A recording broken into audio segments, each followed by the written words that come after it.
Okay, so we're just going to give people a few more minutes to log on before we get the webinar going. Thank you to those of you who have logged on early. So we'll give people about 2 more minutes in case you need to grab a beverage. Okay, it looks like our numbers have stabilized, so I'm going to go ahead and get going. Welcome to the final webinar in our series about the Every Student Succeeds Act per Pupil Expenditures Reporting application. My name is Hillary Thompson, and I work in the California Department of Education School Fiscal Services Division. And I'm joined by my colleagues Rigo Sanchez and Jenny Wong, as well as our administrator, John Miles, as we go over the important requirements surrounding the Every Student Succeeds Act per Pupil Expenditure Reporting application. So we'll start with a little bit of housekeeping, a few reminders. Please do remember to mute your microphone if that's available. During the webinar, please use the Q&A function at the bottom of your screen. I'll be stopping every few slides in order to review any questions that are asked, so don't be shy. Following the webinar, please send any additional questions to our email box at essappe@cde.ca.gov. And also for additional information as well as helpful frequently asked question sheets, please visit our ESSA per Pupil Expenditure Reporting webpage at www.cde.ca.gov/fg/ac/es/ for additional resources and tools. I will be spelling out websites in order to maintain compliance so that we can later post this webinar on the website that I mentioned earlier. So this webinar will be available as well as the slide deck. There is currently an earlier version of the slide deck available, and it will be updated within a couple of days following the webinar. So please stay tuned for that. So a little background information. ESSA PPE is summarized on the slide. In short, there's a federal requirement that requires the reporting of personnel and non-personnel funds, broken down by source, for each LEA in school for the preceding fiscal year. This is a requirement for all LEAs in the country, as state offices of education receive funding from the Federal Office of Education. So even if your LEA does not receive federal funding, it is still a requirement that you comply with the ESSA PPE reporting requirement.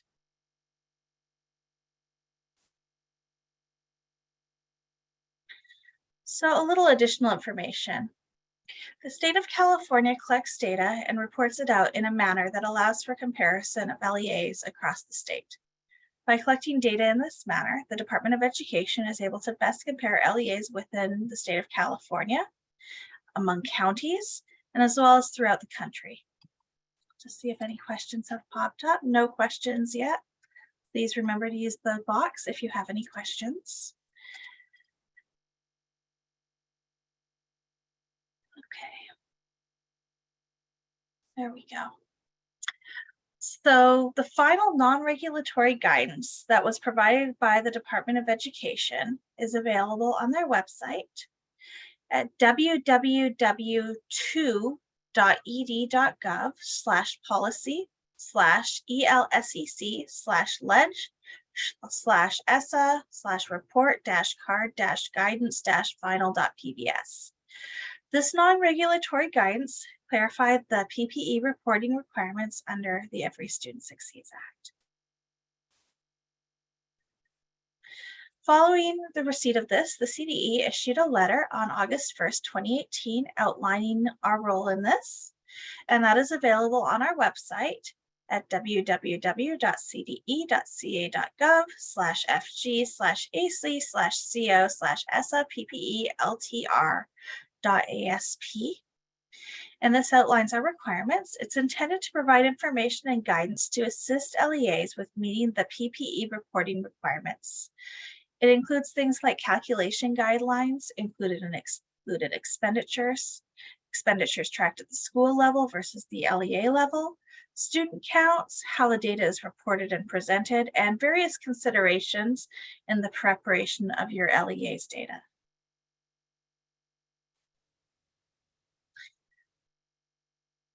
So at this time, I'm going to review how the calculation in itself works. The SOPPE calculation is performed in two parts. The first part is calculating the school level expenditures. All the school's expenditures plus the school's share of central expenditures is divided by the student count. I will be reviewing how the school's share of central level expenditures is calculated on a subsequent slide. So this is how the school level expenditures are calculated. Okay. And then going into the LEA level expenditures, these are calculated by looking at all of the total included expenditures and once again dividing it by student count. And there are included and excluded expenditure categories for the SOPPE calculation, and I will be reviewing those on a subsequent slide as well. So here's some examples of included expenditures. It's required that the per pupil expenditure calculations include the actual personnel and non-personnel expenditures of all federal, state, and local funds, which are disaggregated by the source of funds. And a variety of activities can be included as current expenditures, and these are instruction, instructional and student support services, school and general administration, plant operations and maintenance, student transportation, food services, and enterprise operations. So once again, these are categories that can be included as current expenditures. There may be additional categories that can be included as current expenditures. If you have any questions about whether or not something can be included, please reach out, but we do have a list of things that should be excluded, and those are coming up. So here are the excluded expenditures. So a variety of expenditures are excluded because they don't meet the definition of K-12 current expenditures. And these include expenditures along the lines of debt service, capital outlay, community services, adult education, payments to private schools, payments to other LEAs, payments to charter schools outside of the LEA, and county services to districts, which are Goal 8600. There was a question. Thank you, Jenny's responding. Yes, the webinar will be posted on our website at a later date. Okay. So I'm going to now review school level versus central expenditures. So school level reporting are the actual expenditures that can be identified to a specific site. Things along the lines of teacher salaries and benefits, various site discretionary and non-personnel expenditures, principal salary and benefits, anything that's tied to that specific site. Whereas the central level expenditures are personnel and non-personnel expenditures that are not identified to a particular school site. Things like pupil transportation, food services, plant operations and management maintenance, instructional and student support services, general administration. Perhaps there's a psychologist who spends time at different schools. Perhaps there's a school nurse who travels among schools. It's basically a personnel or a administrative cost that you cannot directly associate with a school site. Oh, now we're getting some questions. Okay. So there was a question about single school districts. Should they still separate central expenditures? Yes, you should still separate out central expenditures. Things along the lines of school boards should be separated out. The superintendent should be separated out. Fiscal services should be separated out. So there are definitely categories that should be separated out. Other schools paying for reimbursement for bus services, those do not count. If your LEA is receiving a reimbursement for bus services, that does not count. Correct, that does not count because that's associated with another LEA. Okay. And there was another question about the exclusion of Fund 11. Is it only for goals in the 4,000 series from the previous slide or for all Fund 11 expenditures? We'll get back to you at the end of the presentation in our final Q&A section on that. Okay. So central level expenditures. Central level expenditures can be allocated to each school based upon whatever metrics are deemed appropriate for that type of expenditure. So they can be allocated based upon the number of students served in a school and that's a good example of that's for a superintendent's salary, the percentage of time allocated by LEA personnel to each school for staff who serve multiple schools, as I mentioned earlier, along the lines of a nurse or a school psychologist, or square footage, which can be utilized for utility costs. So take a moment to identify how you're going to divide this out in a manner that makes the most sense for your LEA.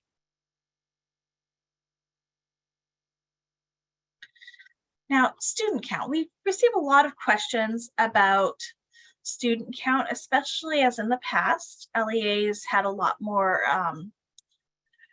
ability to make a decision about how to determine their student count for this reporting requirement. This year and moving forward, in order to maintain consistency in our ESSA-PPE reporting throughout the state, we're now requiring cumulative enrollment figures to be utilized for our ESSA-PPE reporting.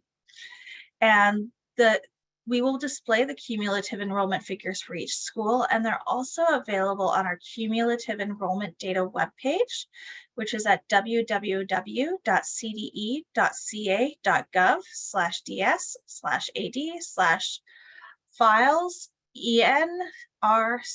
enrcum.asp.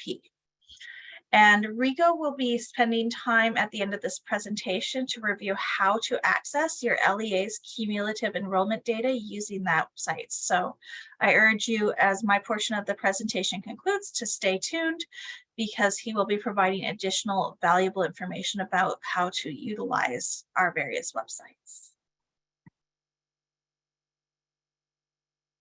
Okay. So here's an example of some data elements that would be reported and how they're divided out based upon school A and school B. As you can see, they divided things out based upon student count and had different expenditures based upon the size of their school as at a per student level. So just be aware that it does vary, and we do expect to see a variation in these sorts of expenditures. And this is an example of exactly the information that you will be reporting in our application, which Rigo will be going over. Excuse me. Sorry about that. The data will be reported as part of the Local Educational Agency Report Card, also known as the LARC. And this is available on our website, and it will be publicly facing and available for members of the community, as well as mentioned earlier, reported up to the Department of Education. And this is available at www.cde.ca.gov/TA/AC/LE.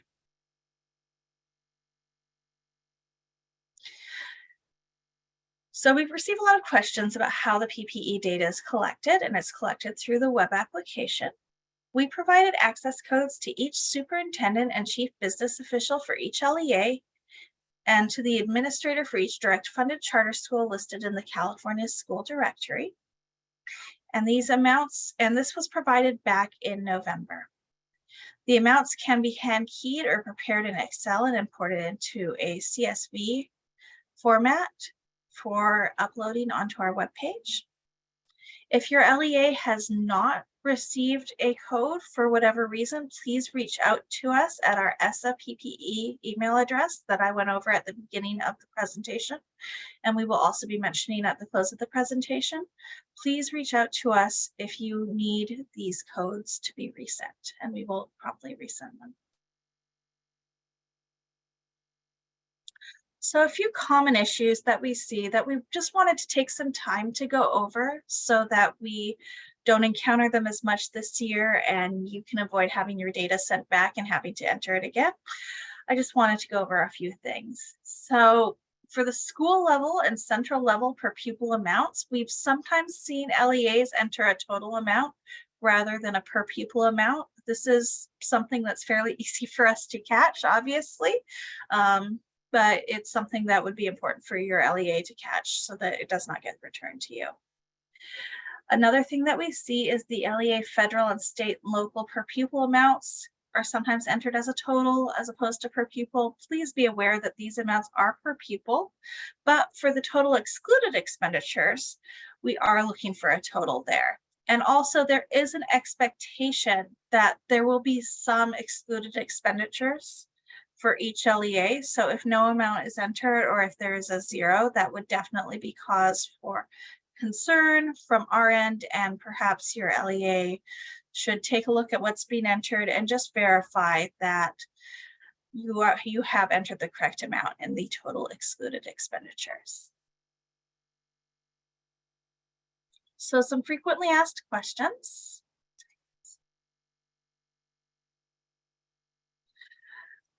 Okay, so I'm going to go into another question that popped up in the Q&A box. This is a good one. There was a question about, do we have to use cumulative enrollment data for COE alternative education programs with fluid enrollment? Yes, you do. You have to use the cumulative enrollment data for COE alternative education programs with fluid enrollment.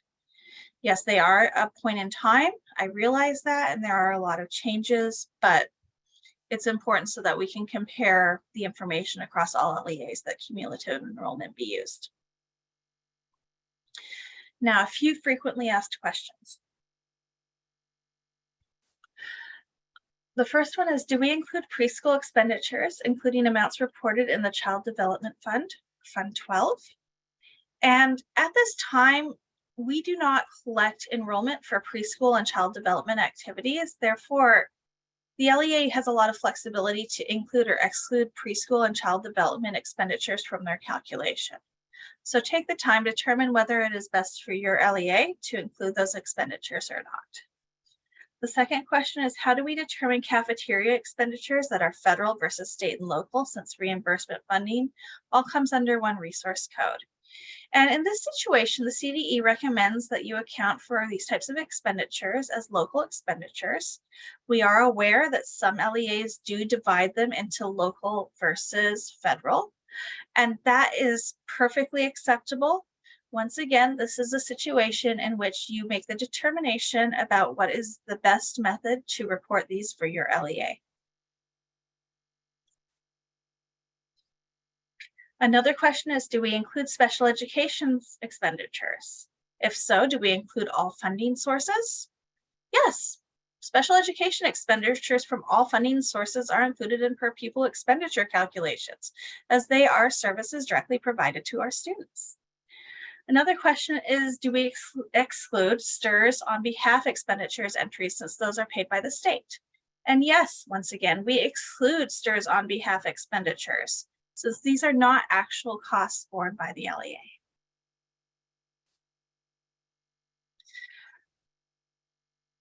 So we have some questions regarding funds 14 to 40. Should these be included? Yes, they should be included. However, the LEA would exclude the expenditures in the categories that we suggested for exclusion. So take some time, look at the funds, and determine how they would best fit into your reporting. Another question that we often receive is whether or not CARES Act funding is included. And yes, CARES Act funding would be included in the calculation, as the expenditures represent the day-to-day operations of the school. However, once again, if there are categories that are selected for exclusion where the CARES Act funding was used, please ensure that this is excluded from your calculation. Take a quick look.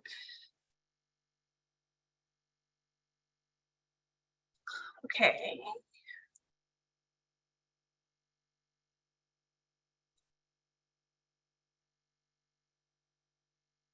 Okay, so we will be having a Q&A section at the very end of the presentation following Rico's presentation. And you can also email any ESSA PPE expenditure requirement questions to ESSAPPE cde.ca.gov. And we will be keeping the Q&A box open. And once again, Rigo and I will be reviewing the Q&A following his portion of the presentation. And now I'll turn it over to Rigo to review the application with you. Thank you, Hillary. And before we start the presentation, we do have some responses for some of those Q&A questions. So for the question that was asked earlier today, states, so for the exclusion of Fund 11, is it only for goals 4000 series from the previous slide or for all fund expenditures? And with that, for Fund 11, we would exclude all of those costs within the fund since they are specific to adult education. Then for the after school, should after school and summer school enrichment programs for transitional kindergarten through 6th grade expenses be included? For after school and summer school expenses, those should be excluded. Okay, so now we're going to, I wanted to answer those, and now we'll switch over to the demonstration. Okay.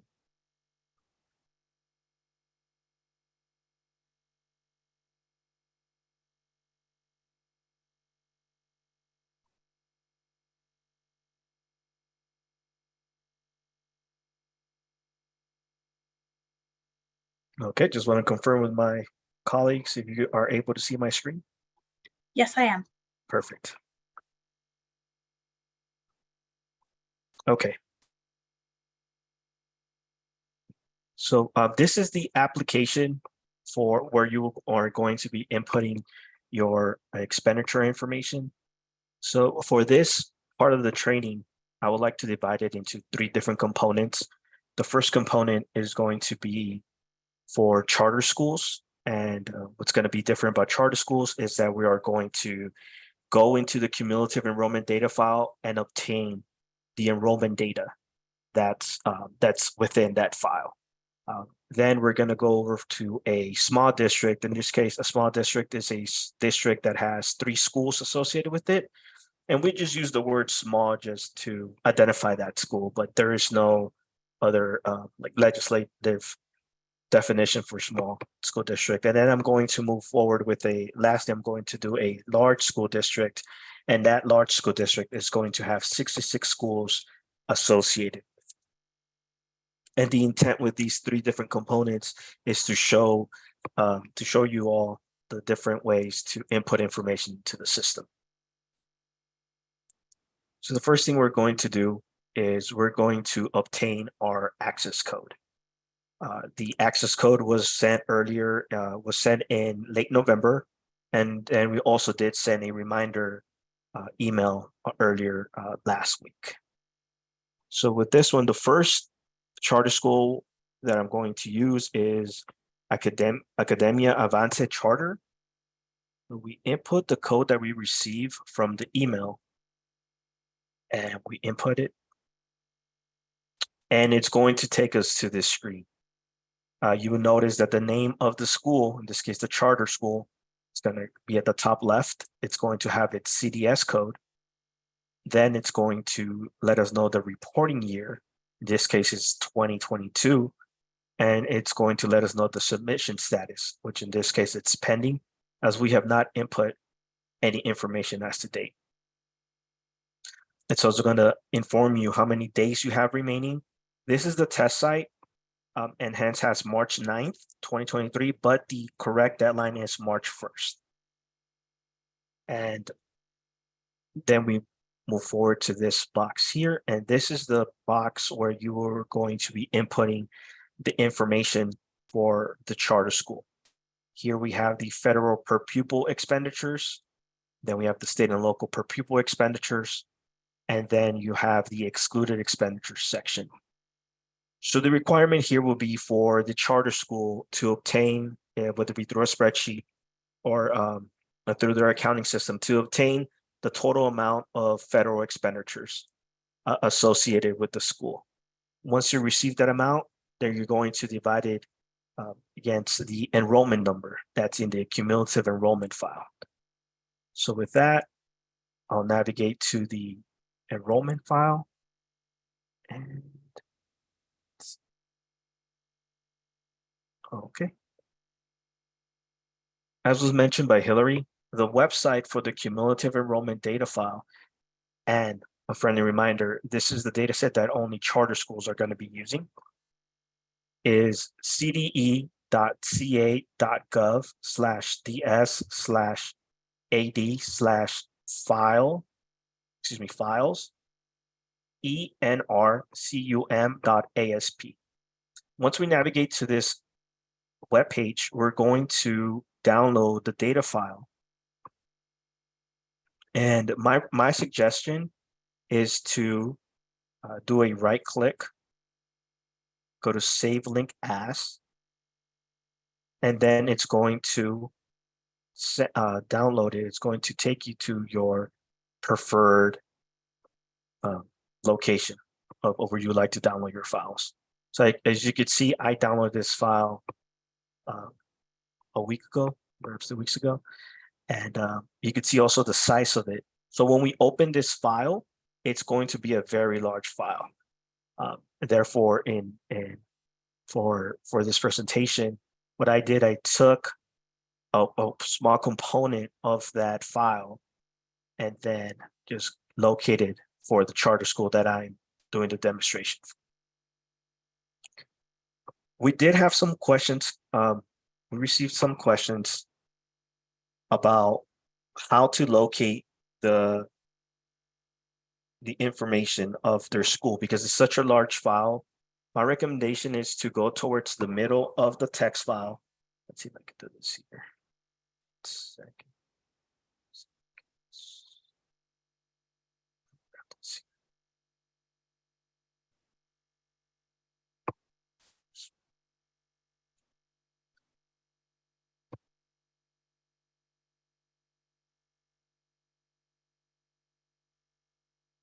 So right now, as you can see, it's taking a little while to load this file. Just bear with me here. And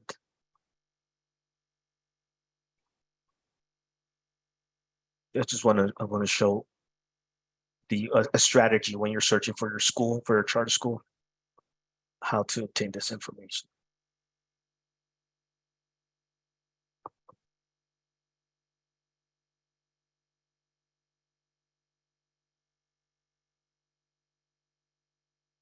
Okay.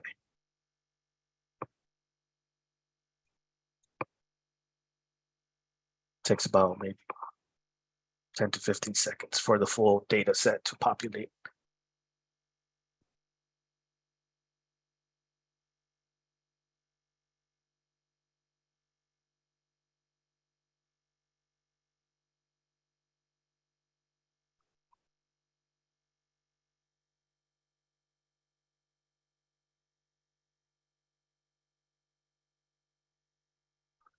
Okay, here we go.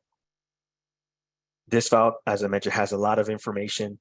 So one of the tactics to look for your charter school, I would recommend to navigate perhaps a quarter down or maybe halfway through the file, and then do your search for your school. Let's say this case is Avance. And then you can see the information populate. And yes, that's a commonly received question right now that people cannot find their information. Just go towards a quarter or halfway down the text file and then start your search at that point. Once we locate the information for our charter school, in this case, Academia Avance, we're going to navigate towards the row that has the coding TA, and TA stands for enrollment. So now we have that amount, and we have that the enrollment for this charter school is 299. So we close out of here. So now that we obtain we have the full amount, the total amount of a federal expenditure, we divided by our enrollment figure, which is 299, And for this demonstration purposes, I'll use the amount of 1,000. Likewise, you sum the total of the state and local expenditures and you divide it by enrollment. In this case, we're going to use 11,000. We input the excluded expenditures for this school. Let's say they're 150,000. And we select the save LEA expenditures so the information can be saved into the system. After you have confirmed this is the correct information, you'll go to this button that states go to certify and submit. Click that button. There's a checkbox that needs to be checked here. You input your information. You input your email address. You click certify and submit. One more pop-up is received, and we select one more time, certify and submit. And you have completed your requirement for this year's enrollment expenditure information. As you can see now that the submission status has switched from blue to green, and it now states certified. Before I move forward with the small school district, I would like to inform the charter schools that if you want to learn more about this text file, there is this additional link under the file structure column. If you select that link and you navigate towards the center, towards the middle of this web page, it's going to have this reporting category row. And in it, it states what all of those codes within the cumulative enrollment file, what they mean. And I obtained the TA as that implies that it's the total enrollment figure for that school. At this time, I would like to pause and take any questions from charter schools in regards to how to obtain this information, or if there's any clarification needed.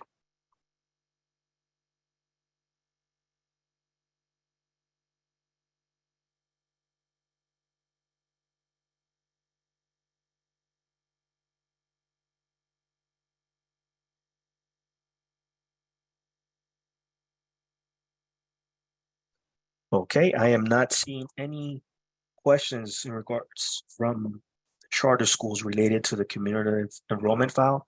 So now I'll move forward with the small school district. And if you have a question later on, please feel free to submit it in the Q&A and we'll get back to it at the end. So now the small school district, for this small school district, I chose Alpaw Unified, and their code in this test site is that code there. And you would see that for the small school district, the information is very similar. We have the name of the school district, they have their CDS code, and it has the reporting year and submission status and how many days are remaining and the due date. There is another question that we do get frequently, and that's how school districts can obtain prior year submissions. So using that same URL that's within the letter that was sent to the superintendents and to the CBOs, if you use that URL and you input last year's access code, you would be able to see your school's submission. And you could also go a year prior to that. Would like to just for historical purposes, so people could go look back and see what prior staff has input into the system. What's new here for school districts is we have this instructions for importing your school data. We're going to visit this button for our large school district. Because there are 3 schools associated with this school district. We have Alpaw Senior High, Elementary, and Continuation High. In this case, we're going to go to our add or edit data hyperlink for Senior High. Select that hyperlink, and then it's going to take us to the details page for that school. In here, we input the information at the school level. And then in the second section, we're going to put the central expenditures per pupil. And all this information is going to total up for this school. So for demonstration purposes, I'm going to put for school, federal, I'm going to put $1,000. For state and local, I'm going to use $12,000. For central expenditures, I'm going to use 700. And then for state and local share of central, I'm going to input 3,000. As you can see, the numbers total, and we have that. We select save to save that information, and we move forward and do the same thing for the remaining schools.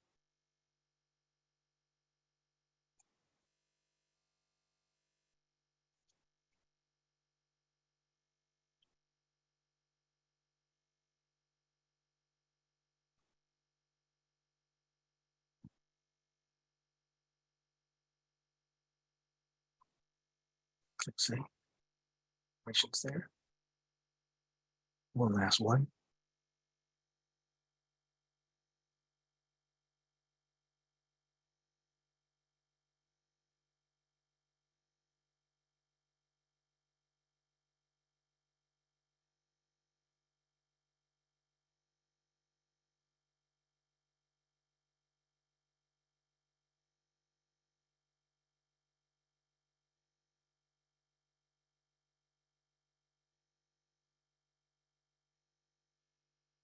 Okay, now that we have filled all the information for our small school district, we input the federal pupil per pupil amount. Now this is at the LEA level. So the recommendation here would be to sum all the federal expenditures for the schools, sum all the state and local expenditures for the schools, and then you divide it by the total enrollment of the school district. For example, here.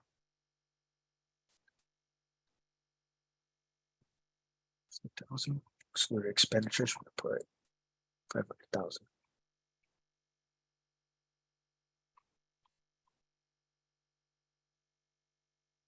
Now we go to certify and submit button. Similar to the charter school, select the checkbox, input your name, your title, phone number, and the email address. Certify and submit. One more time. And now we have certified for the small school district.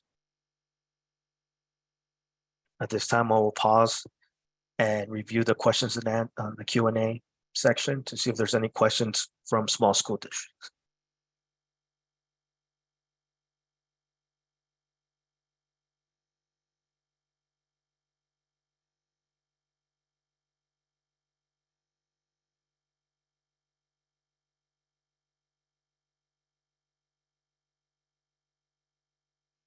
Okay, I am not seeing any questions from small school districts. So now I'm going to move to the final component of this training, and that's the large school district.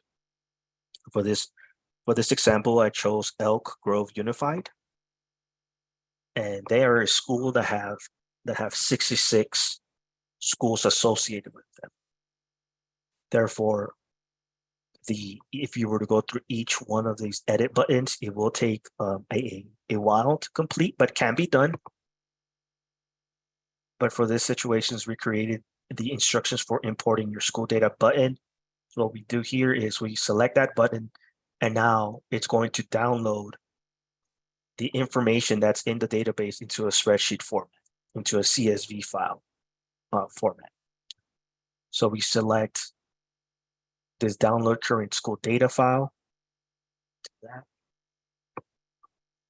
It's more than likely going to download to your downloads folder. Seconds, hasn't finished downloading.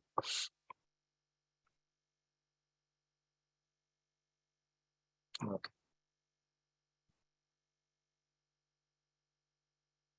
Okay. And now we can see that he has downloaded to my downloads. And this is the file that we received. You will notice that for this file, it has a number 9 at the end, and that is an indicator of how many times you've downloaded this file. Due to the many practices I've done and the trainings I've done, I'm at version number 9. But I would like to let you know that the first time you download, it's not going to have a number. And also, please note, it does not have your school district name. Therefore, please ensure that you identify that this is the correct file that you're working. So once we open up this file, this is how it looks. I'm going to expand all my columns. And now, similar to the application, it's going to have fields so you could input the per pupil expenditures of the school or school federal expenses and school, state, and local expenses, and henceforth. Here, for this training, I am going to use for federal expenditures, I'm going to use 1,000. For school, state, and local expenditures, I'm going to use 10,000. For central expenditures, I am going to use for federal be 700. And for central, state, and local, I'll put 300. Okay. And because this is a training, I want to have unique numbers for each one of these. Here, fill series. Just give me a few seconds as I populate this spreadsheet.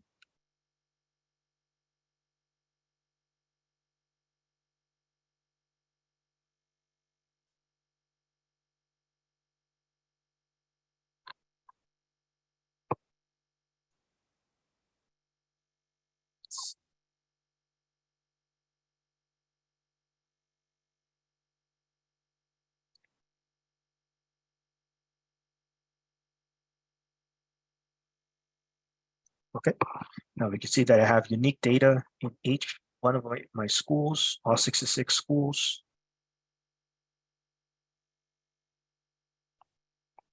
We save the file. We close it out.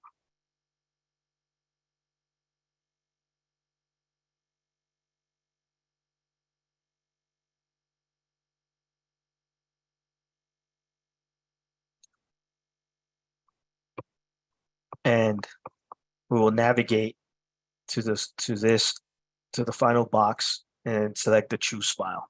Prior to doing that, I would like to inform those in attendance today that to please review the import instructions. Sometimes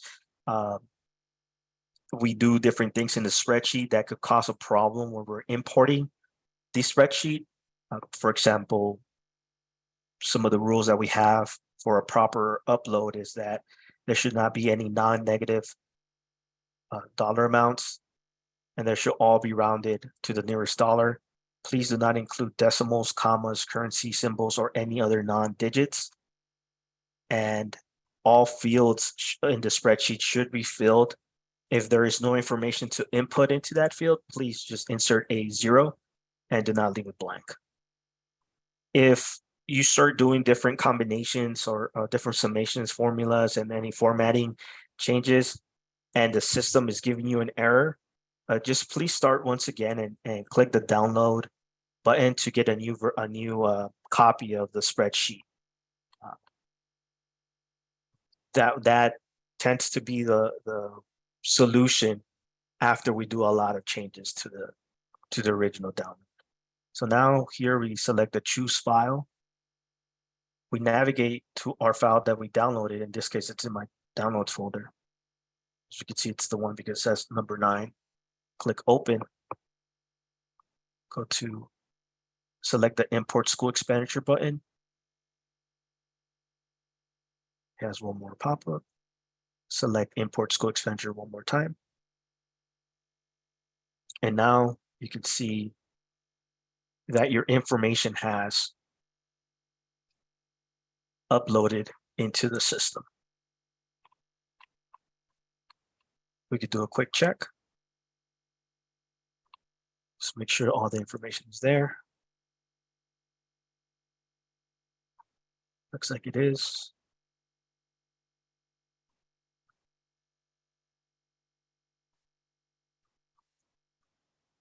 Now we do the LEA level expenditures. So we gather all the federal expenditures for the LEA by doing a summation formula. And then we divide it by the enrollment number for all the LEA.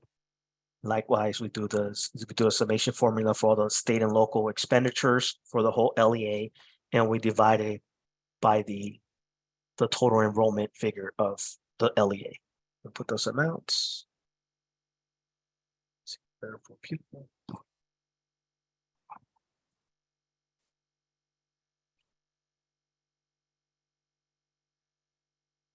This is a large school district, so let's say 750,000. Click on the save LEA expenditures. Select the go to certify and submit. Select the checkbox. One more time, name, title, phone number, email. Click certify and submit. One more time. And you have completed the submission for this reporting year. So at this time, I'm going to check the Q&A and see if there's any questions about the data upload for large school districts.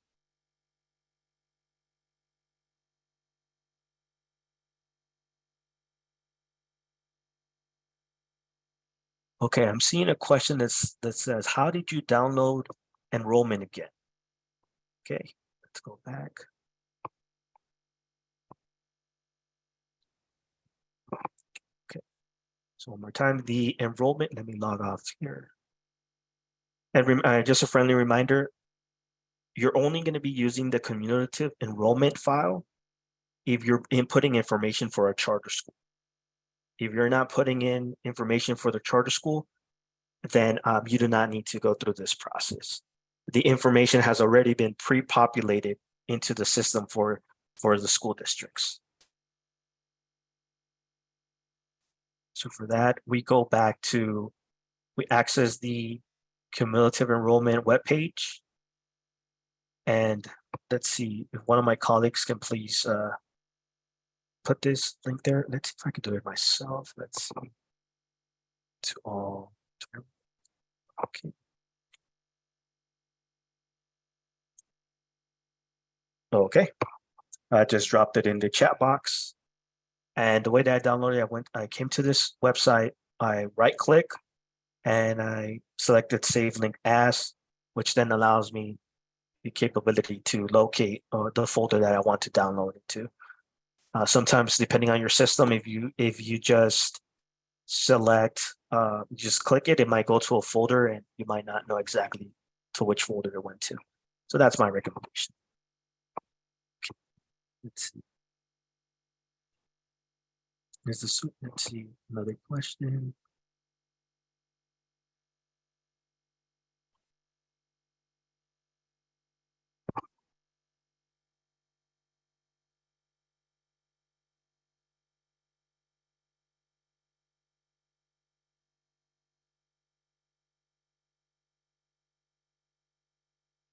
One question from Dora. Is the student enrollment listed under the school totals the cumulative enrollment we have to use, or do we have to update it? Please use the number that's within the system, as that's the number that we have obtained from the cumulative enrollment file. And as was mentioned during the presentation, it's that we're using this number to be as consistent as possible in terms of enrollment.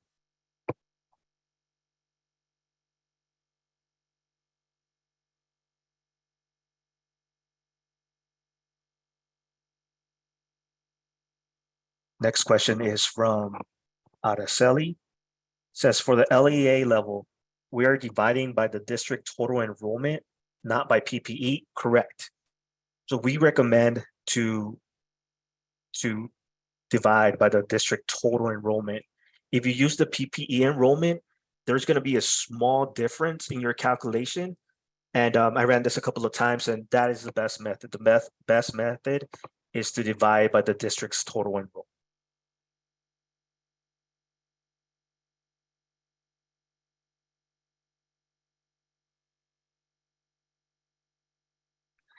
From Luisa, I keep getting a memory error when scrolling down the cumulative enrollment data. Is there a way to download the file instead of opening in a new tab? My recommendation to download the file is to do the right click, and do the save link as. If you select the open link in new tab, it is going to open a new tab. And yes, I have received that error multiple times. And yes, please use the save link as option here.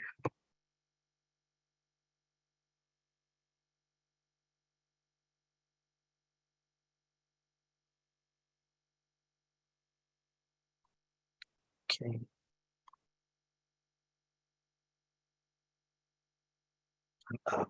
Another good question from Lisa. Says we are a larger school district. If we have some charter schools in our district, do we need to look up the enrollment numbers for those schools, or will they populate? You will need to look for those numbers in the cumulative enrollment file.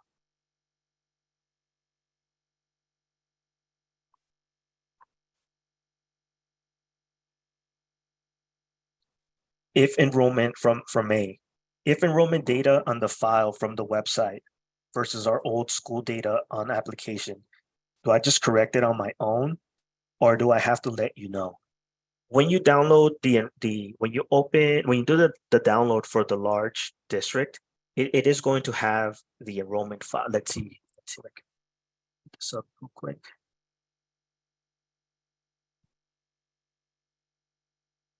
It's going to have this enrollment number here. These numbers cannot, if you were to edit, it's not going to change any of the calculations within the system. It's not going to change the number that you see populate. These are for reference only, and so you could use when you're doing your calculations. And this actually brings me up to another good point. So now that I uploaded the file to the database, what you're going to see is that the CDS code has now changed in formatting. So please note that after you upload it once, and now you want to perhaps re-upload it again, just know that you're not going to be able to use that original file, because now the system has, I don't know all the technical details about it, but now the CDS code is not going to be recognized, and it's going to give you an error. So just please go back, do a fresh download, and then input that correct information into that spreadsheet. I'll jump in and answer a couple of questions too, Rico. Thank you, Hillary. Yeah, no problem. We got a question from Diana who asked, is there a way to verify total expenditures are calculated correctly and that they're excluding expenditures correctly? So I recommend that you refer back to the letter that was sent out in 2018. And we'll go ahead and pop a link in the chat to that. And that outlines what should be included and excluded. Unfortunately, there's no verification system. However, we do recommend that you refer to that letter in order to verify that these are calculated correctly. So just a second. And we'll get that populated into the chat right now. So.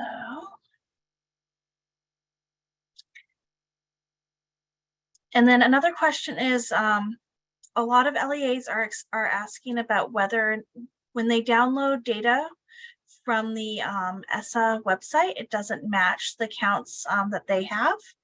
Please use the counts in the ESSA PPE on our website, and then they will be actually updated before we submit them to the Department of Education.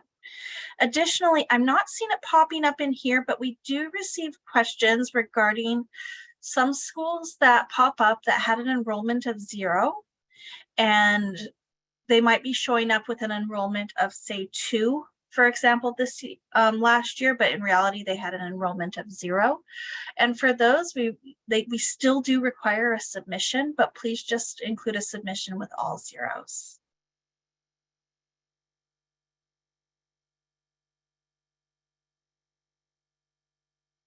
Oh, It looks like Ginny just sent us a message, so we're getting to our last question.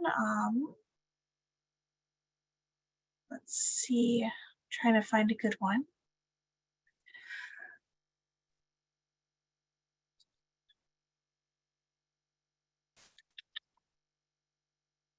I mean, they're all excellent questions, but they're definitely, a lot of them are things that we've touched on earlier.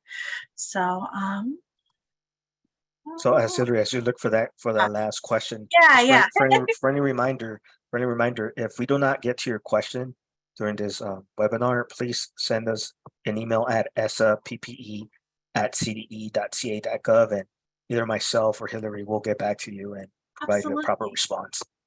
Yeah, we did receive a question regarding debt service. They're asking if all debt services are excluded or only those with the object in the 7400s, and you should exclude all debt services as those are not considered to be expenses that are eligible.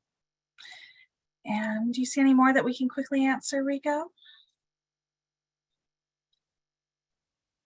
Oh, there was a question. What to do if you don't have the letter? And that's actually an excellent question. Please email us at esappe@cde.ca.gov and request the access codes.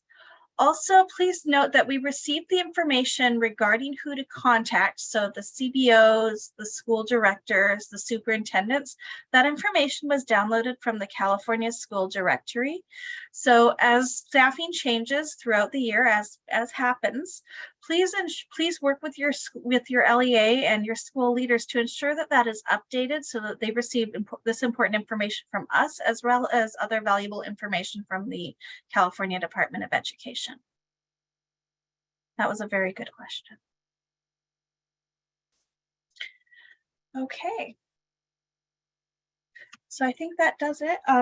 If you have any additional questions, please email us at esappe@cde.ca.gov, and Rico and myself, as well as John and Ginny, are happy to provide you with a quick response. And we are here with you every step of the way as you complete this recording requirement. And as a reminder, it is due to our office by March 1st.